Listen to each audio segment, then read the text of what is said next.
আমার নাম সোনালী, বয়স 24। আমি কলকাতার এক নামকরা কলেজে পড়াশোনা করি। ছোটবেলা থেকেই আমি একটু চুপচাপ প্রকৃতির মেয়ে। বাবা মা গ্রামে থাকেন, আমি শহরে একটা ভাড়া বাসায় থেকে পড়াশোনা করি। পাশের ফ্ল্যাটে থাকে আমার সবচেয়ে কাছের বান্ধবী মেঘা। ওর সাথে আমার সম্পর্কটা এতটাই গভীর যে আমরা একে অপরকে সবকিছু শেয়ার করি। মেঘার এক ভাই আছে, নাম অভি।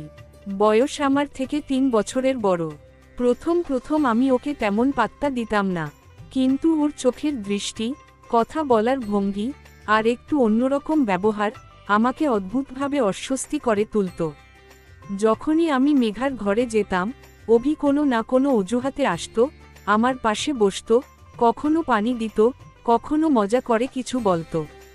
শুরুতে আমি ভাবতাম এগুলো নিছকই বন্ধুত্বপূর্ণ আচরণ, কিন্তু আসল ঘটনা বুঝতে আমার বেশি সময় লাগেনি। একদিন মেঘা রান্নাঘরে গিয়েছিল, আমি আর অভি বসে গল্প করছিলাম। আচমকাই অভি আমার হাত ধরে ফিসফিস করে বলল, তুমি জানো, তোমাকে আমি অনেকদিন ধরে অন্যভাবে দেখছি। তোমার চোখ দুটো আমাকে পাগল করে দেয়। আমি আঁতকে উঠেছিলাম। এক মুহূর্তে আমার শরীর গরম হয়ে গিয়েছিল লজ্জায়, আবার মনে মনে এক অদ্ভুত কাঁপন ছড়িয়ে পড়েছিল। আমি ওকে ধমক দিয়েছিলাম, কিন্তু ওর চোখের সেই দৃষ্টি, সেই লালসা আমার ভেতরে কোথাও যেন নরম জায়গায় আঘাত করেছিল। এরপর থেকে অভি আরও সাহসী হয়ে উঠল।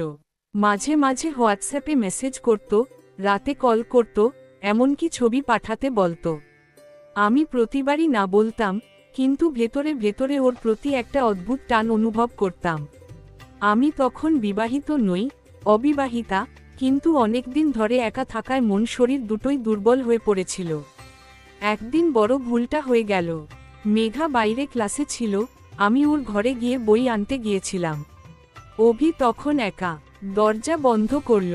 প্রথমে কথা, তারপর ধীরে ধীরে কাছে আসা। আমি ভয় পাচ্ছিলাম, কিন্তু সেই ভয়ের সাথে সাথে শরীর জুড়ে অন্যরকম শিহরণ হচ্ছিল। অভি আমার হাত ধরে কাছে টেনে নিল। আমি কিছু বলতে পারিনি, শুধু চুপ করে চোখ বন্ধ করেছিলাম। সেদিন আমাদের মধ্যে যা ঘটেছিল, সেটা শুধু একটা মুহূর্তের আবেগ ছিল, নোংরা, লালসামো আর ভীষণ ভুল। কিন্তু ওই একবারের পর থেকে আমরা বারবার একে অপরের কাছে টান অনুভব করতাম। লুকিয়ে লুকিয়ে ফোন, মেসেজ, রাতের বেলায় দেখা, সব চলতে লাগলো। কিন্তু ধীরে ধীরে বুঝতে পারলাম, অভি আমাকে ভালোবাসে না, ও শুধু আমার শরীর চায়। আমি যখন ওকে বললাম, যদি ভালোবাসো তাহলে বিয়ের কথা ভাবো, তখন ও হেসে বলল, তুমি সিরিয়াস হচ্ছ কেন? এটা তো শুধু আমাদের গোপন খেলা। সেই মুহূর্তে যেন আমার চোখ খুলে গেল। আমি ভেবেছিলাম ও সত্যিই আমাকে চায়, কিন্তু আসলে ও আমাকে ব্যবহার করছে। আমি ভেঙে পড়লাম। কিছুদিন পর মেঘা সব জেনে গেল।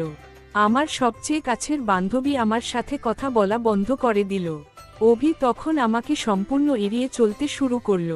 আমি তখন বুঝলাম, আমি শুধু আমার সম্মানই হারাইনি, আমার বন্ধুত্বও নষ্ট করেছি।